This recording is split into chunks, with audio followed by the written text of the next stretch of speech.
생각보다 어렵지가 않군요. 네네. 투자한다는 것 자체가. 네네네. 그렇습니다. 그러면 혹시 채권으로도 한 10배, 20배 수익을 낼 수가 있나요? 이론적으로는 가능합니다. 아, 그래요? 구독, 좋아요 부탁드립니다. 혹시 채권으로도 한 10배, 20배 수익을 낼 수가 있나요? 이론적으로는 가능합니다. 아, 그래요? 네, 파생 상품을 쓰면 이론적으로 가능합니다. 그건 어떻게 맞느냐에 따라 다릅니다. 다만 우리나라에서는 이 근본적으로 금융상품을 다룰 때 레버러지를 최대 4배까지밖에 허용을 하지 않고 있습니다. 그리고 제가 이런 예를 들어볼게요. 사실 망한 회사를 샀을 때 그 망한 회사가 갑자기 원리금을 갚으면 10배, 20배를 벌 수가 있습니다. 예를 들어서 이렇게 얘기를 해보죠. 가상의 상황입니다. 요즘에 이제 중국 부동산 업계들이 상당히 어렵잖아요. 그 중에 저도 뉴스를 보고 되게 놀랐는데 컨트리 가든이라는 이제 우리 중국말로 하면 비구이 위안이라는 회사가 지금 상당히 어렵죠. 그 회사가 사실 부동산 개발업체 1위 업체고, 예전에 제 기억으로는 해외 채권형 펀드를 샀을 때, 아시아 이 채권형 펀드를 샀을 때는 항상 그 상위 비중을 차지하고 있었던 채권이었거든요. 그게 왜 그러냐면 투자 등급이고 트리플 B 마이너스급의 채권이었고, 근데 등급 대비해서 금리는 엄청나게 잘 나오고 하니까 수익률을 올리는 데는 그만한 채권이 없었던 거죠. 그런 채권들이 지금 거의 파산 직전에 있는 겁니다. 그러면 지금 현재 이제 신문을 보니까 영내 가격이 한 10% 정도, 우리가 원금을 100%라고 보면 10분의 1밖에 안 되는 거죠. 근데 갑자기 중국 정부에서 우리는 부동산 개발업체들 망하게 하면 안 돼. 지금 실제로 정부에서 직접 개입을 못하니까 은행들한테 압력을 넣고 있잖아요. 근데 그렇게 해서 원리금을 만약 갚았다. 10위안이 100위안이 되는 겁니다. 그래서 10%가 바로 원금 회복이 돼버리니까 그럼 10배를 벌 수 있겠죠. 근데 이런 경우가 흔하지 않다는 겁니다.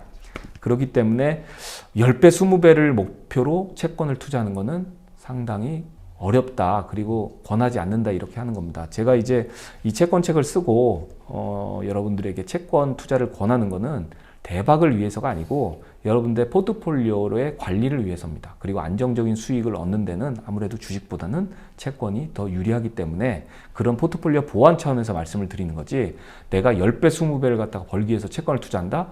그거는 상당히 어려울 것 같습니다. 제가 예를 들어 이런 것도 있습니다. 그 유로존이 한창 마이너스 금리였을 때 제 기억으로는 예전에 오스트리아 정부에서 발행한 100년짜리 채권이 있었는데 수익률이 0.01%. 그러니까 이런 것들은 사실 듀레이션이 거의 100년이거든요. 이런 것들은 사실 1BP가 변할 때마다 1%가 변하는 거니까 상당히 좀 두려움에 떨면서 얘기를 하는 거죠. 그러니까 지금같이 이제 금리가 ECB도 물가가 많이 오르니까 금리를 저렇게 공격적으로 올리잖아요. 이제 금리가 0.01%가 변했을 때 채권 가격이 1% 변하는 것들은 거의 원금을 다 잃어버리는 경우도 생기니까 이런 것들은 좀 주의하면서 투자를 해야 된다. 이렇게 말씀드리겠습니다. 채권 투자에 대해서 많은 얘기를 해주셨습니다. 저희가 채권 하면은 월세같이 이자를 받을 수 있다라고 알고 있는데 그게 어떤 의미일까요? 채권을 우리가 영어의 어원을 보면 본드라고 사람들이 많이 아는데요. 실제로 많이 쓰는 단어는 fixed income이라는 단어입니다. 즉 채권을 투자하면 사전에 발행자가 약속한 이자를 투자자는 수령하게 되는데요. 그 이자가 바로 월세 개념이라고 보시면 되겠습니다. 그러면서 채권을 얘기를 듣다 보면 만기, 이자, 이런 신용 등급까지도 막 얘기를 듣습니다. 네. 그건 어떤 의미인가요? 채권을 발행할 때는 크게 5가지 카테고리로 나눠지는데요. 첫 번째, 돈을 빌리는 사람이 있어야겠죠. 그래서 채권을 발행하는 발행자가 돈을 빌리는 사람이 됩니다. 그러면 이 발행자는 나는 언제까지 이 돈을 갚겠다 하는 만기가 있어야 될 거고요. 내가 돈을 이 정도 빌렸으니까 이만큼 갚아야지 하는 원금이 있어야 될 겁니다. 그리고 아까 말씀드렸던 사전에 내가 발행한 채권을 너희들이 이 정도 사줬으니까 나는 사전에 너희들에게 이 정도의 대가를 줄게 하는 이자가 필요하고요. 마지막으로는 그 이자의 경중을 가리는, 고절을 가리는 신용등급이 필요합니다. 그래서 발행자가 우량할수록 신용등급이 높게 되죠. 그래서 트리플 A, 더블 A 이렇게 받게 되고요. 그 다음에 신용등급이 낮게 됐다 그러면 그만큼 내가 지불해야 될 이자는 높아지게 되는 겁니다. 그러면은 채권 투자를 하려면 어떻게 해야 될까요? 우리가 현실적으로 이 채권이라는 건 사실 개인이 그동안 좀 접근하기 좀 힘든 마켓이었습니다. 이 아무래도 수익률이 아까 말씀드렸던 그 픽스드 인컴, 즉 이자에 거의 의존을 하다 보니까 좀 더 많이 투자를 해야 되거든요. 수익을 많이 얻으려면. 그러면 결국 기관 투자자 전유물이었죠. 그런데 최근에 개인들도 이 채권에 대한 관심이 많이 늘어났죠. 왜냐하면 이제 살 날이 좀 많아진 겁니다. 그래서 결국 퇴직을 하면 연금을 이제 받게 되는데 이제 나이가 들수록 좀 더 안정적으로 내가 수익을 원하게 되는 그런 현상이 벌어지게 되고, 그렇게 되면서 채권에 대한 수요가 상당히 많이 늘어나게 된 것으로 알고 있습니다. 그러면 채권에 대해서 어떻게 그럼 접근을 하느냐? 크게 세 가지로 나눌 수가 있겠는데요. 물론 첫 번째는 직접 투자할 수 있는 방법이 있습니다. 증권사의 창구라든지, 아니면 최근에는 이제 우리나라 국고채라든지 우리나라의 그 크레딧 채권들 같은 경우에는 KRX에서 제공하는 장내 거래를 통해서 소액을 매매할 수가 있습니다. 그런데 이런 경우에는 특히 이제 증권사 창구를 이용할 경우에는 그 수수료가 좀 많이 들거든요. 그리고 이제 개별 채권에 대해서 너무 신경을 쓰다 보면 정작 자기가 해야 될 일을 놓치는 경우도 생기죠. 그렇게 돼서 나는 매니저에게 맡길래 하는 간접 투자가 그 대안으로 떠올 수 있는데, 그 방법에는 이제 채권형 펀드에 내가 가입하는 방법이 있고요. 채권형 펀드 같은 경우에는 이제 매니저에게 의존하는 그런 경향을 보입니다. 그래서 채권 매니저의 그런 역량에 따라서 수익률이 변동성이 좀 있게 되고요. 나는 그것도 싫어. 시장에 따라 움직일래. 근데 내가 직접 종목을 선택하고 이런 거는 너무 귀찮아. 그렇게 나온 게 사실 ETF입니다. ETF는 사실 채권형 펀드의 일종인데 실제 주식시장에 상장이 돼 있어서 실제 주식처럼 거래를 할 수 있는 아주 유동성 풍부한 간접 상품이 되겠습니다. 주식 ETF랑 비슷하다고 생각하면 될까요? 네, 주식 ETF하고 거래 방식은 동일합니다. 왜냐하면 채권형 ETF도 주식처럼 상장이 돼서 주식처럼 호가를 그리고 나의 수량을 걸어 놓으면 거기에 따라서 내가 원하는 방향대로 거래를 할 수가 있습니다. 그러면 채권으로 실제로 수익은 어떻게 내는 걸까요? 채권의 수익은 크게 두 가지로 나눠집니다. 아까 말씀드렸던 픽스드 인컴, 즉 이자 수익이 사실 근간이 되는 거고요. 다만 이제 우리가 흔히 생각하고 있는 이자 수익률은 내가 만기까지 보유했을 때 그 이자 수익률을 다 얻을 수가 있죠. 그런데 채권의 큰 장점이 하나 있습니다. 대출과 비교했을 때 내가 대출을 받을 때는 우리가 흔히 그런 거 들어보셨을 거예요. 우리가 주택담보대출을 받으면 우리가 그 조기 상환 수수료라는 개념이 있습니다. 그래서 내가 대출을 받았는데 갑자기 금리가 확 떨어졌어요. 그러면 대출을 또 지금 있는 게 더 비싸니까 그걸 빨리 상환을 하고 새로운 걸로 갈아타고 싶은 욕구가 있죠. 그러면 거기에 대해 수수료를 내게 돼 있습니다. 그 정도로 대출은 유동성이 떨어지는 상품입니다. 반면에 채권은 내가 원하는 날짜에 원하는 가격에 그게 도달한다면 채권 시장에서 얼마든지 팔 수가 있는 유동성 있는 상품이죠. 그래서 이러한 환경 아래서 만약 금리가 떨어졌다.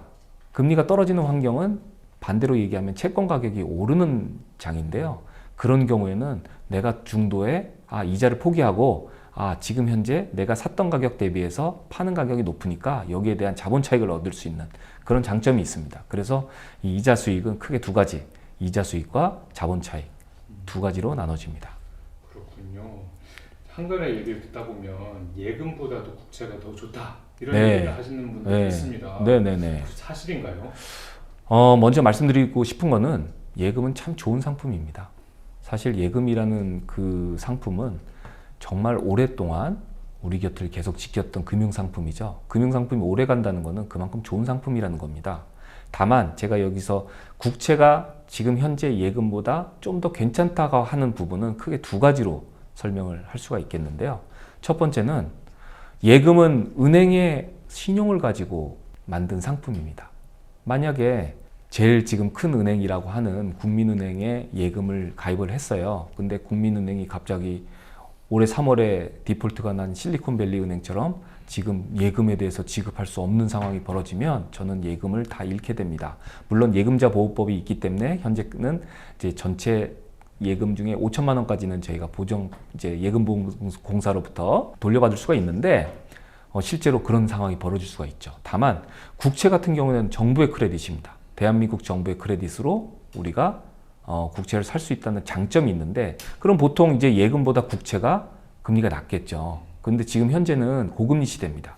그러니까 한국은행이 기준금리를 3.5%까지 올리면서 우리나라 국채도 예금 못지않은 그런 괜찮은 수익률을 지금 갖고 있다는 점, 그런 점이 지금 현재 장점으로 들 수가 있겠고요. 두 번째 부분은 뭐냐면은 아까도 말씀드렸지만 국채는 언제든지 시장에서 사고 팔 수가 있는 유동성 있는 상품입니다. 반면 예금 같은 경우에는 제가 이제 제 경험담인데, 제가 이제 2006년도에 결혼을 했는데요. 그때 이제 결혼 준비를 해야 되니까 돈이 좀 필요하잖아요. 그래서 제가 그동안 한 3년 만기로 이제 부어놨던 예금이 있었는데, 3년을 한 6개월 정도 앞두고 그거를 예금을 깨야 되는 상황이 벌어졌습니다. 근데 이제 그때 제가 약속을 받았던 금리가 당시에는 한 5%대 후반으로 제가 기억을 하는데요. 그걸 예금을 깨므로써 제가 받았던 그 예금 보장금리는 0%대. 그러니까 약속을 안 지키면, 내가 중도에 이 해지를 해버리면 내가 약속받았던 금리를 못 받는 그런 상황이 벌어집니다. 그게 바로 예금의 특성이라고 볼 수 있죠. 즉 국채는 예금보다 유동성이 좋다. 그렇기 때문에 내가 원하는 가격에 빠져나올 수 있다. 이런 장점이 있겠습니다. 그렇군요. 근데 고금리 시대에도 채권에 투자하는 게 맞을까요? 물론입니다.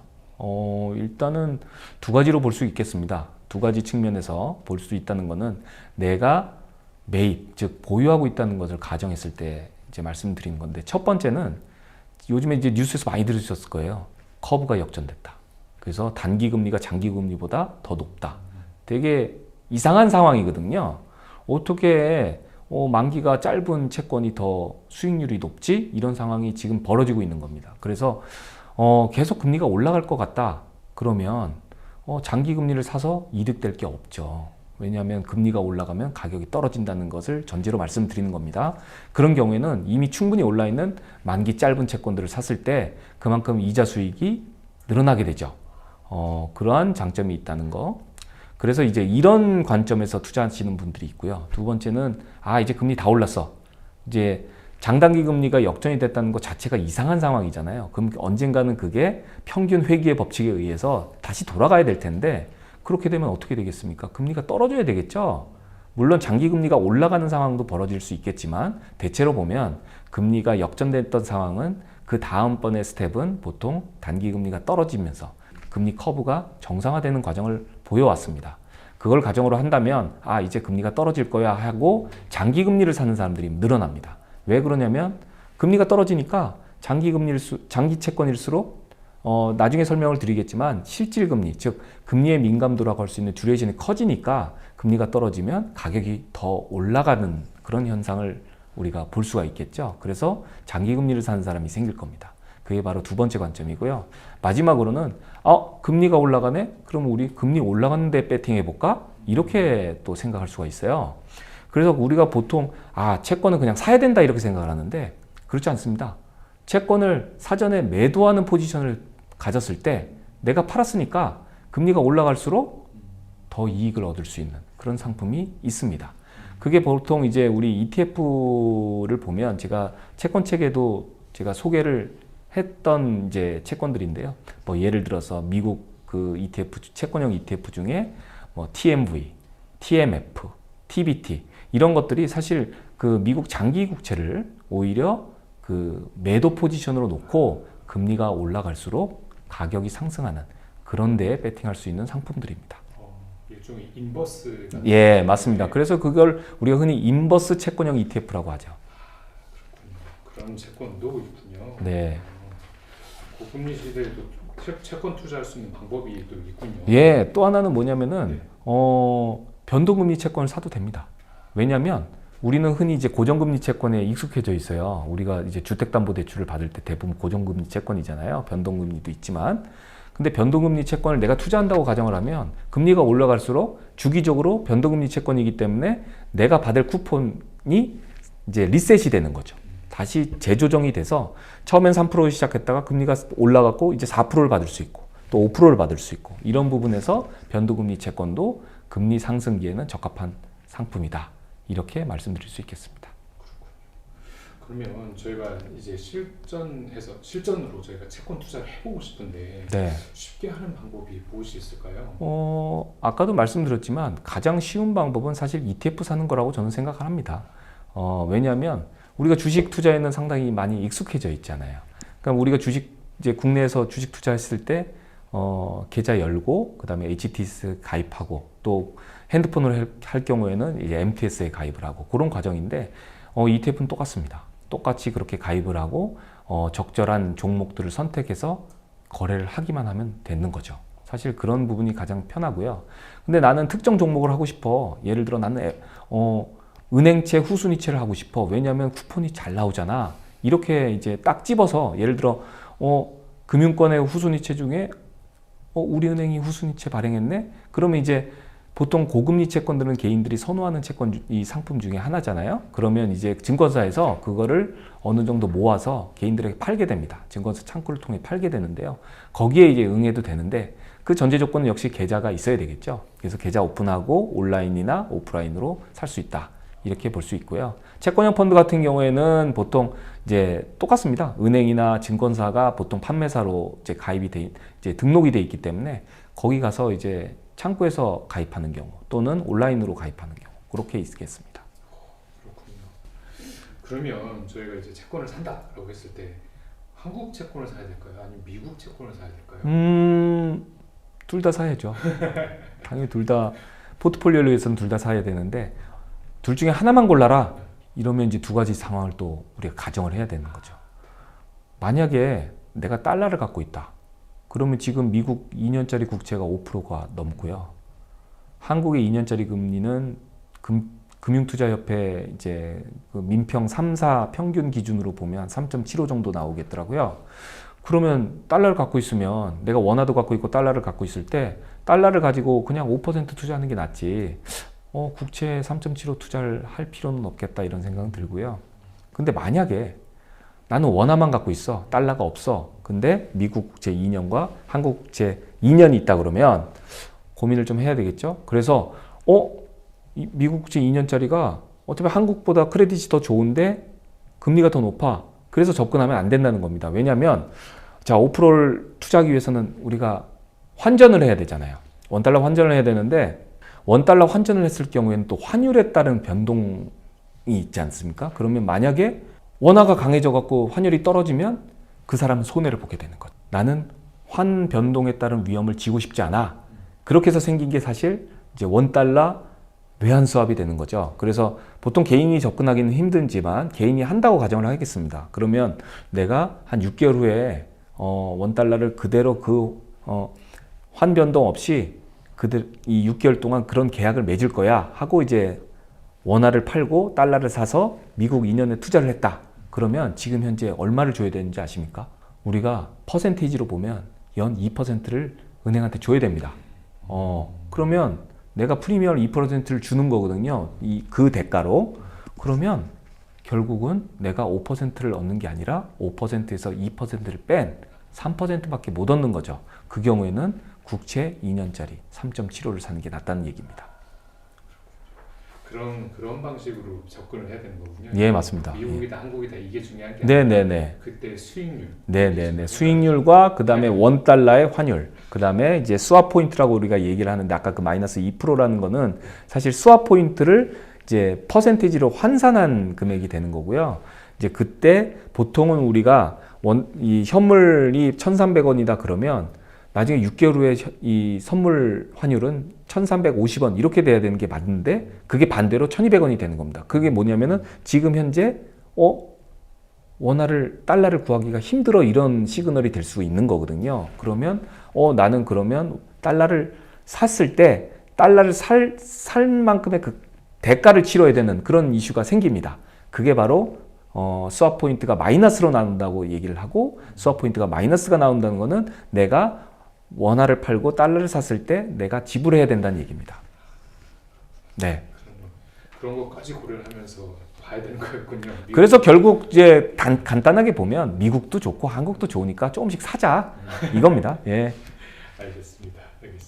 근데 제가 이제 채권을 투자하려고 보니까 개별 채권을 사는 것과 네. 그런 다음에 채권형 ETF를 사는 게 조금 다른 것 같더라고요. 예. 제 입장에서 왜 그렇게 생각을 하냐면 개별 채권을 사는 거는 그걸 하나 사서 거기서 이자를 받는 형태입니다. 네. 근데 채권 ETF라는 거는 아까 말씀하신 것처럼 여러 개의 채권이 계속 각기 만기가 다른 네. 그게 다 모여 있는 거라는 네, 거죠. 네. 그래서 얘네들이 그동안의 방식이 아마 완전 다를 것 같다는 생각이 드는데 어떻게 차이가 있는 걸까요? 뭐 본질은 같습니다. 본질은 같은데 보여지는 게 좀 다르죠. 개별 채권은 기본적으로 이자 그리고 원금으로 구성되어 있어서 내가 만기까지 기다리면 원금을 받게 되고 그 사이사이마다 이자를 받게 되는 개념인데요.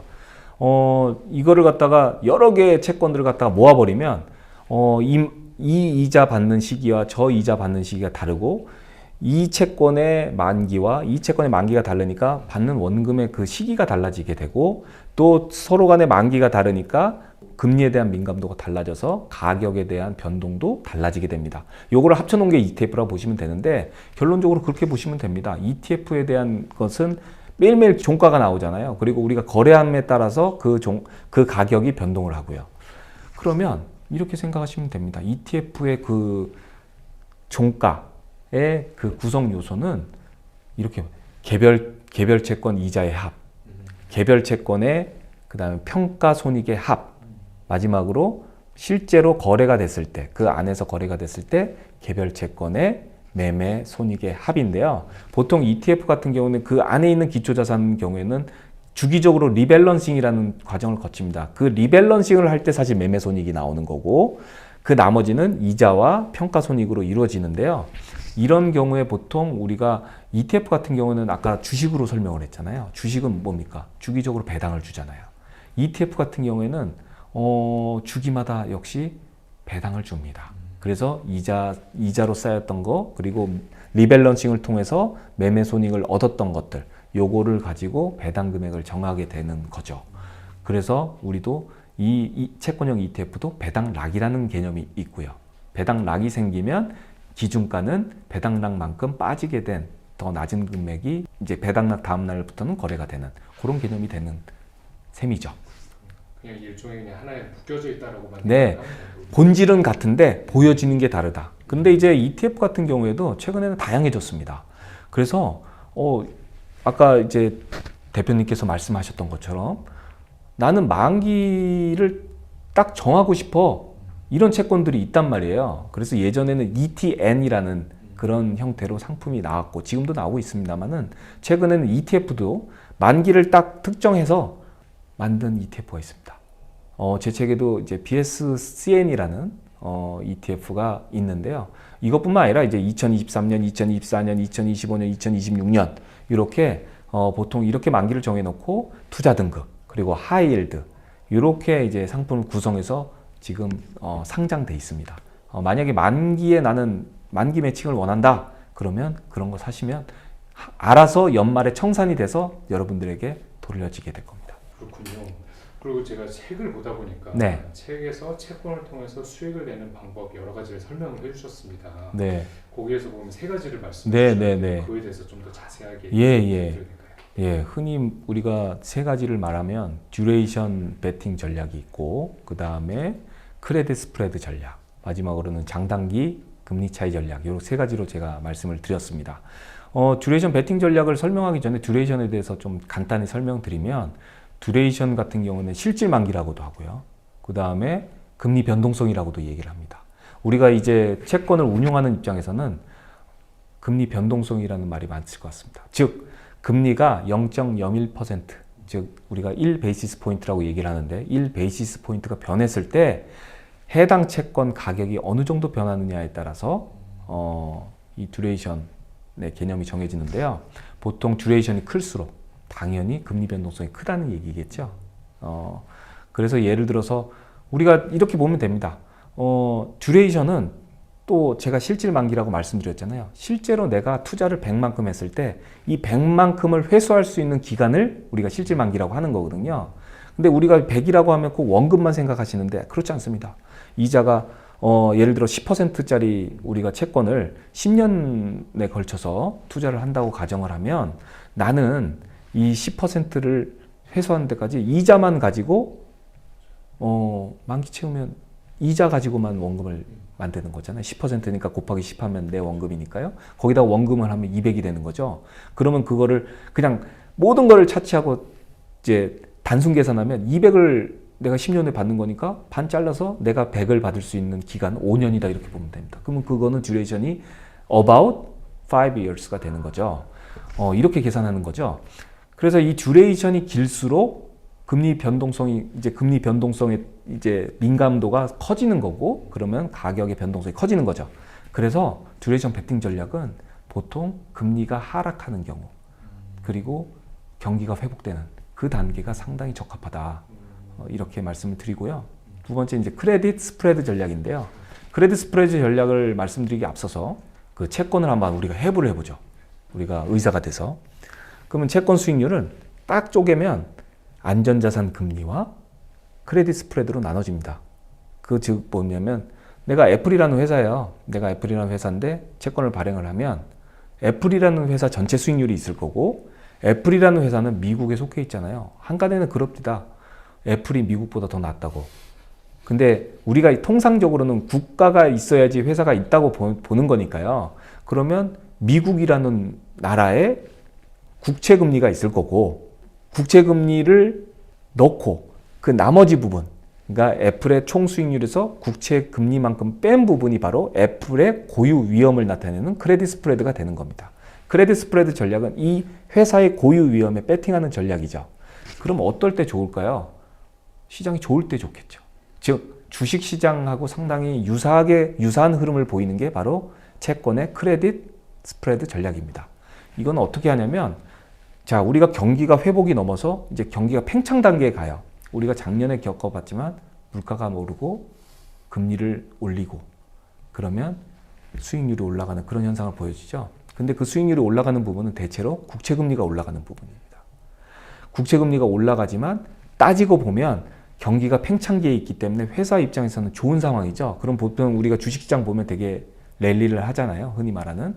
그럼 채권의 스프레드만 보면 채권의 스프레드 역시 랠리를 하고 있는 상황입니다. 다만 안전자산의 금리가 오르는 폭이 크레딧 스프레드가 줄어드는 폭보다 더 크기 때문에 금리가 올라가는 것처럼 보이는데, 그러면 우리가 국채금리를 그 위험을 없애버리면 되잖아요. 크레딧 스프레드 전략은. 그래서 나온 게 사실 국채 선물 시장으로 가면 됩니다. 그래서 우리가 뭐 삼성선물이나 다른 증권사에서 제공하는 이제 선물 상품들이 있는데, 그 중에 이제 국채 선물 상품들이 있습니다. 그러면 저희가 비교적 낮은 증거금을 걸고 거래를 할 수가 있어요. 그러면 내가 채권을 산다는 거는 국채금리를 사는 거하고 채권의 고유 위험을 같이 사는 거잖아요. 그럼 국채금리 사는 거를 없애버리려면 어떻게 되겠습니까? 국채를 팔면 되죠. 그러면 선물은 국채를 파는 역할인 매도 역할을 할 수가 있습니다. 그래서 거기서 이제 선물을 거래할 수 있는 곳으로 가서 내가 선물 매도 포지션을 잡으면 그게 없어지는 거죠. 그래서 이제 크레딧 스프레드만 남기게 되는데, 실제 이거는 이제 기관 투자자들이 주로 하는 전략이기 때문에 개인들에게는 권하지 않고요. ETF를 몇 개 권하고 싶은데, 이런 장에서는 사실 두 가지 종류의 상품이 저는 괜찮다고 생각하는 게, 첫 번째는 아까 말씀드렸던 그런 스kim, 국채 금리를 해지하고 크레딧 스프레드만 남겨두고 운용하는 ETF들이 있습니다. 대표적인 게 LQDH라는 미국 회사채로 구성하고 있는 그런 ETF에 국채 선물 매도 포지션을 잡아서 그 국채를 해지해버리는, 그래서 크레딧 스프레드만 남겨버리는 ETF가 있고요. 또 하나는 전환사채형 ETF를 저는 권하고 싶어요. 전환사채형 ETF는 사실 금리에 별로 민감하지는 않습니다. 너무 많이 올라가면 주가가 떨어지니까 채권 가격이 떨어지는 거고요. 실제로 보면 전환사채의 가격이 오른다는 것은 주가가 상승한다는 얘기잖아요. 주가가 상승한다는 얘기는 크레딧 스프레드 역시 줄어들고 있다는 얘기입니다. 그렇다 그러면 전환사채형 ETF를 저는 이제 추천을 드리고요. 제가 이제 책에 썼던 소개했던 전환사채 ETF는 CWB라는 ETF가 있습니다. 그리고 마지막으로 이제 장단기 금리 차이를 가지고 이제 하는 경우가 있습니다. 나는 기본적으로 금리 상승 또는 금리 하락에 배팅하는 거는 너무 위험해. 예를 들어서 제가 올해 같은 경우에 그 예를 좀 들 수 있겠는데, 상반기에 신문에 이런 기사가 많이 났을 겁니다. 개인 투자자들이 국고채 10년 이상을 많이 사. 그리고 해외 그 장기 국채를 베이스로 하는 ETF를 많이 사고 있어. 그 대표적인 게 TLT라는 ETF가 있고, 3배짜리 레버러지를 일으킨 TMF라는 게 있습니다. 저도 들어갔습니다. 근데 8월 달부터 금리가 많이 올랐죠. 거의 한 40bp 정도 올랐는데, 이러면서 상당히 많이 타격을 받게 되는 거죠. 그러면 결국 듀레이션 베팅 전략은 이런 약점이 있는 겁니다. 금리가 내릴 거로 생각해서 들어갔는데 실제로는 금리가 올라가 버리면 손해를 많이 보게 되죠. 그래서 그 보완으로 나온 전략이 사실 장단기 금리 전략인데요. 이거는 사실 장단기 금리의 모양이 지금처럼 역전이 될 것이냐, 아니면 다시 단기가 낮아지고 장기가 서져 있는 그런 스티프한, 그러니까 가파른 그런 모양을 띌 것이냐에 대해서 이제 우리가 연구하는 거죠. 거기에 대한 변동성이 그렇게 크지는 않기 때문에 장단기 금리 전략을 뭐 적지 않게 사용하고 있는데요. 개인 투자자들이 이거를 하지 못한다? 저는 그렇게 생각하지 않습니다. 특정한 ETF가 이거는 커브 전략이야 하는 ETF는 없습니다만은 그게 포함되어 있는 ETF들이 몇 개 있습니다. 그래서 그러한 ETF들을 조합을 해놓으면 상당히 좀 유용한 전략이 되지 않을까 생각하고요. 특히 이제 제가 이제 눈여겨봤던 거는 작년에 금리가 한참 오르고 기준금리를 한참 인상을 시켜서 장단기 금리가 역전되는 현상이 이제 나타났잖아요. 그래서 2년과 그다음 30년 국채가 역전되는, 플래트닝이라고 우리가 표현하는데 점점 평탄화되면서 역전이 되는 그러한 이제 모양의 ETF와 이제 국채, 이제 장기 국채가 섞여 있는 BNDD라는 ETF가 있습니다. 그러면 나는 2년과 30년에 플래트닝에 배팅을 하고 싶어. 이렇게 되면 거기 안에 들어가 있는 30년짜리, 20년 이상의 국채, 이 국채 금리에 대한 위험을 없애버리면 되잖아요. 그럼 여기에 그 국채 20년 이상에 해당되는 인버스 되는 ETF, 그거를 TBF라는 ETF가 있는데 그걸 같이 결합시켜버리면 두 개가 빠지고 2년, 30년 이제 플래트닝 되는 그런 커브만 남길 수 있는 그런 예들이 있습니다. 그렇군요. 그러면 저희는 채권은 언제 사야 될까요? 아니, 질문을 바꿔서 시기마다 어떻게 사야 되는 채권이 따로 있어요? 사실 가장 중요한 거는 내가 지금 서 있는 경기 사이클을 잘 이해하는 게 중요하고, 이 경기 사이클에서 다음에 어떻게 넘어갈 것인가, 이거를 사실 한 단계 더 앞서서 보는 게 되게 중요할 것 같습니다. 그래서 우리가 흔히 이제 내가 내다보는 것 기준으로 제가 말씀을 드리면, 경기 회복기 시절에는 아까 처음에 말씀드렸던 듀레이션 베팅 전략이 상당히 적합할 것으로 예상합니다. 왜냐하면 경기 침체에서 이제 연준이나 다른 중앙은행들이 기준금리를 낮추고 상당히 돈을 푸는 전략을 이제 정책을 쓰죠. 그러면 금리가 낮아지는 상황이 되는 거고, 금리가 낮아지고 이제 그러면 점점 이제 죽어 있던 경기가 회복되는 그런 이제 태동하는 그런 단계가 될 겁니다. 그러면 위험 자산들도 다시 가격이 상승하는 모습을 보이겠죠. 그런 두 가지 경우가 결합하면 어떤 게 제일 좋겠습니까? 금리가 하락하고 크레딧 스프레드가 줄어드니까 당연히 듀레이션 베팅 전략이 좋을 것 같고요.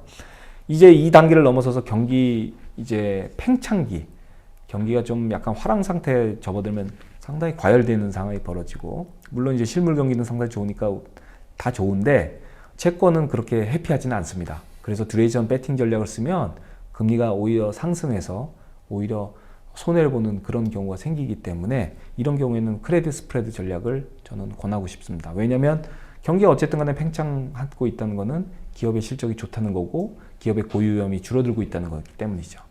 그렇게 가면서 이제 거의 후반기로 갑니다. 그러면 우리가 상상하면 작년 3월이라고 보시면 됩니다. 2022년 3월. 물가가 엄청나게 올라서 뒤늦게 중앙은행들이, 특히 연준이 칼을 빼드는 그 시기가 되겠는데, 그렇게 되면 사실 이제 금리, 장단기 금리가 역전되기 시작하는 그런 태동이 보이고 크레딧도 점점 위축되는 그런 모습을 보입니다. 그래서 이런 경우에는 사실 사라고 말씀은 못 드리겠고요. 기다려야 되는데 오히려 금리 상승에 배팅하는 인버스 ETF도 좀 투자하는 것을 좀 고려해보라, 이렇게 말씀을 드리고 싶고, 장단기 금리차는 역전되는 게 뻔하니까 점점 평탄화되는, 스티브에서 평탄화되는 그런 포지션을 한번 생각해 보시라, 이렇게 말씀을 드리고 싶습니다. 그리고 이제 그 단계를 넘어서 이제 경기 침체 초기로 가는 겁니다. 우리가 상상을 해보면 작년 이제 11월부터 지금까지 논쟁이 있어 옵니다만은 채권 입장에서는 가장 안 좋은 시기죠. 인플레이션은 이제 금리가 정점을 쳐서 떨어지는 상황이지만 금리는 계속 올라가는 그런 이제 모습을 보여서 채권도 깨지고 인플레이션 관련된 상품들도 깨지는 그런 상황입니다. 다행히 이제 저는 이제 항상 그렇게 얘기합니다. 그건 한쪽에 이제 한쪽 면만 봤을 때 내가 손해를 보고 절대적으로 나는 손해 보는 구간이다 이렇게 말하지만 반대로 생각하면 내가 반대의 포지션을 갖고 있으면 이익을 보는 거죠. 그러면 내가 인플레이션이 떨어질 거라고 생각하면 인플레이션 떨어질 거라는 ETF를 사면 됩니다. 그런 것도 있고요. 크레딧 스프레드가 점점 확대가 되겠네. 즉 수익률이 많이 오르겠네. 이렇게 되면 그 수익률 확대에 배팅하는 ETF를 사면 됩니다. 다행히 현재 그런 상품들이 있습니다.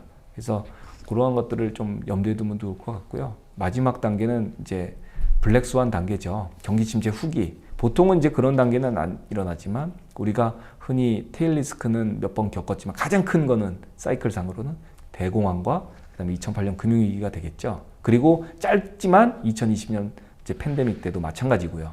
그런 단계에서는 오히려 매수를 권하고 싶습니다. 크레딧 채권을 적극적으로 매수해라. 근데 그게 쉽지가 않죠. 우리가 손실 회피 경향이라는 그 이론도 있잖아요.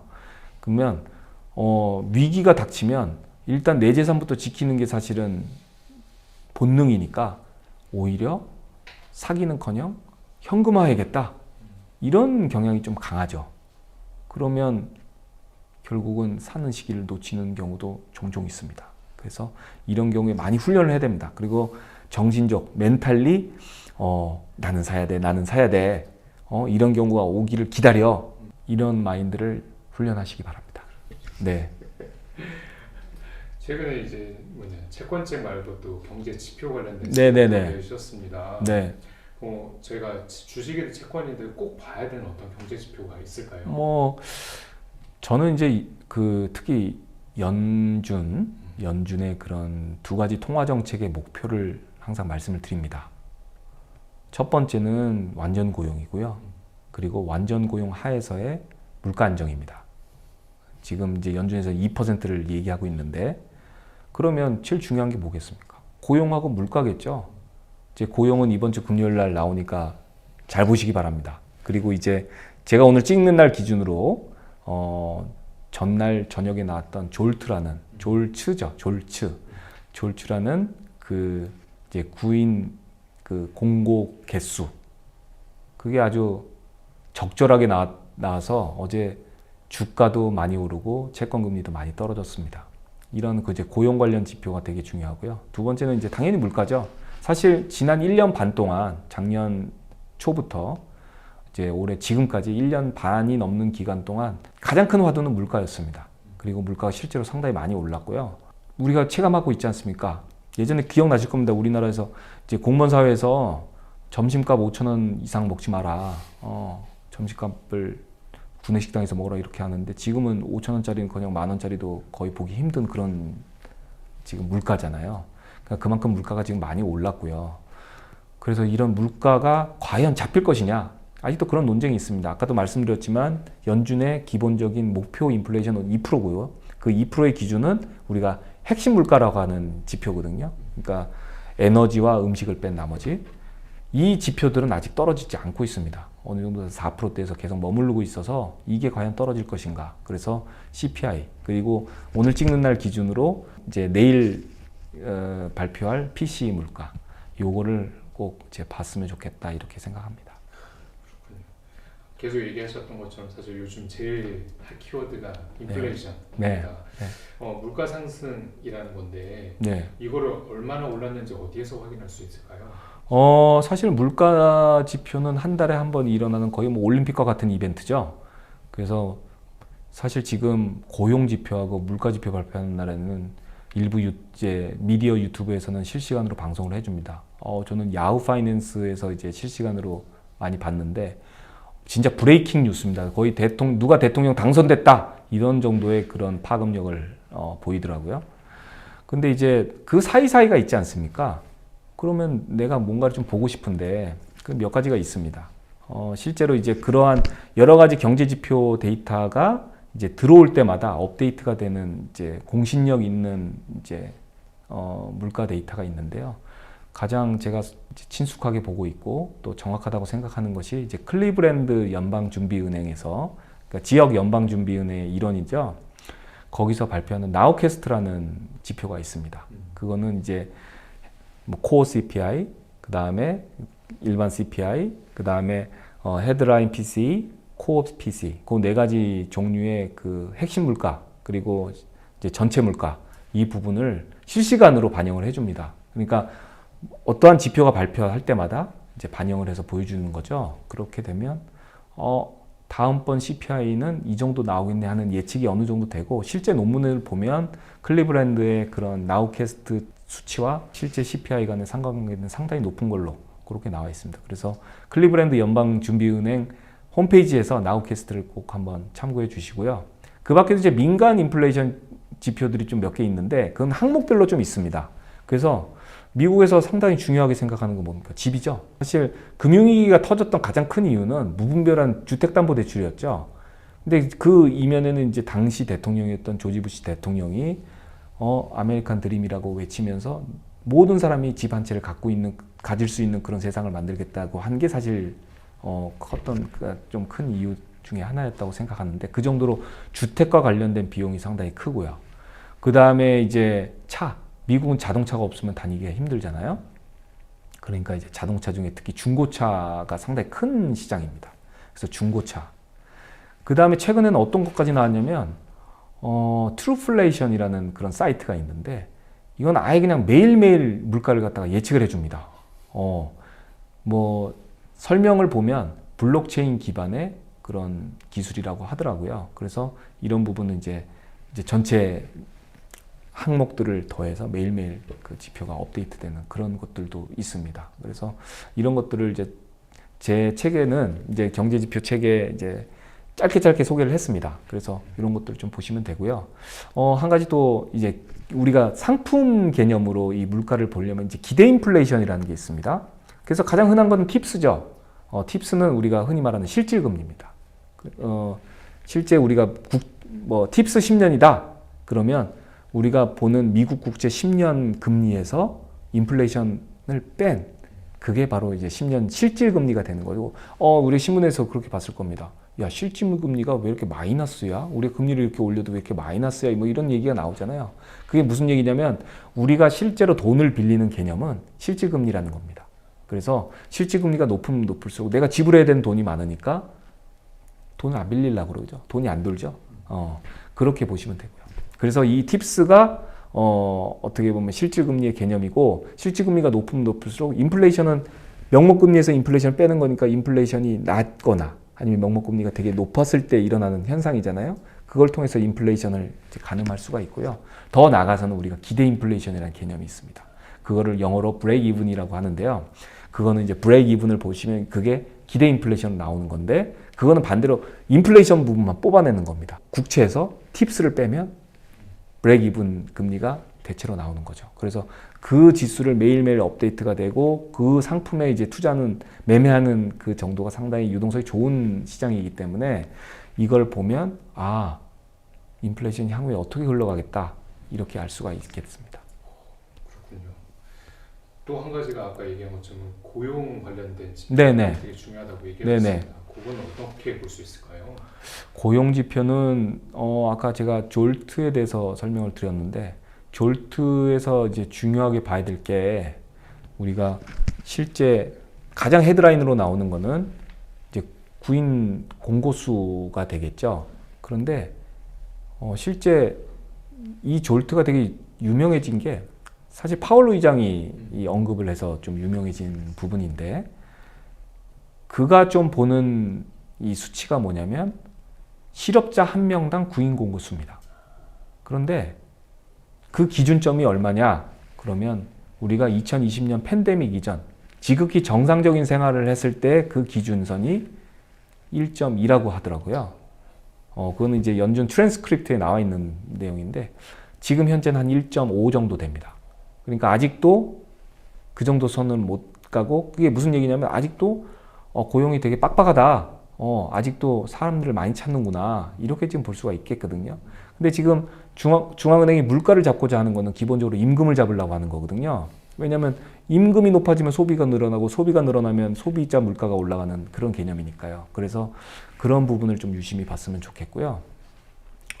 그 다음에 이제 일주일에 한 번씩 나오는 실업급여 청구 건수, 그 특히 이제 처음에 신규 실업 이제 청구 건수를 기준으로 우리가 많이 보게 되는데 보통은 이제 지금 현재 뭐 22만 명에서 24만 명 주당 나옵니다. 근데 실제 보면 경기 침체라고 이제 일반적으로 얘기하는 부분은 약 37만 5천 명에서 40만 명 정도가 어느 정도 한 3개월에서 6개월 정도 계속 지속됐을 때 지금 이제 고용 지표 상황이 안 좋아졌네. 이렇게 말을 하고 있고요. 그 다음에 이제 뭐 실업률은 다 아시는 부분이니까 지금 뭐 3점대 중반 나오잖아요. 3.6, 3.5 이 정도는 상당히 역사적으로 뭐 최저점입니다. 거의 자연 실업률에 가까운 그런 상황이니까 그런 부분이 갑자기 높아질 수 있습니다. 왜냐하면 고용 지표는 기본적으로 후행 지표라고 해서 우리가 지금 인식하는 것보다 훨씬 뒤에 있는 거거든요. 그러니까 지금 현재 우리가 서 있는 상황은 우리가 몇 개월 후에 볼 수 있는 지표들입니다. 그러면 갑자기 떨어지는 상황이 벌어질 수도 있기 때문에 그런 부분을 좀 잘 유심히 봤으면 좋겠다. 이렇게 말씀드립니다. 알겠습니다. 마지막으로 VS에 한마디 해주실 수 있을까요? 채권 그리고 경제 지표에 관심 있는 분들 이렇게 봐주셔서 너무나도 감사드립니다. 제가 많이 부족합니다. 그리고 제가 알고 있는 지식이 꼭 정답이라고 말할 수 없습니다. 왜냐하면 정치는 생물이라는 말이 있듯이 자본시장은 생물보다 더합니다. 정말 역동적이고 살아있는 화로보다도 더 활기치는 그런 시장이기 때문에 내가 현재 믿고 있는 정의가 며칠 후면 정의가 아닐 수가 있는 그런 장이거든요. 그래서 끊임없이 공부하는 것이 필요하고 저 역시 뭐 지금 잠시 현업을 떠나 있긴 하지만 나름대로는 열심히 공부하고 있습니다. 그래서 이걸 이제 제 책을 계기로 좀 더 관심을 가지시고 좀 더 책도 많이 읽으시고 또 한번 소액이나마 투자 한번 해보시면 좀 도움이 되지 않을까 이렇게 생각을 하고 또 이 유튜브를 통해서 많은 인사이트를 얻어 가셨으면 하는 바람입니다. 감사합니다. 감사합니다.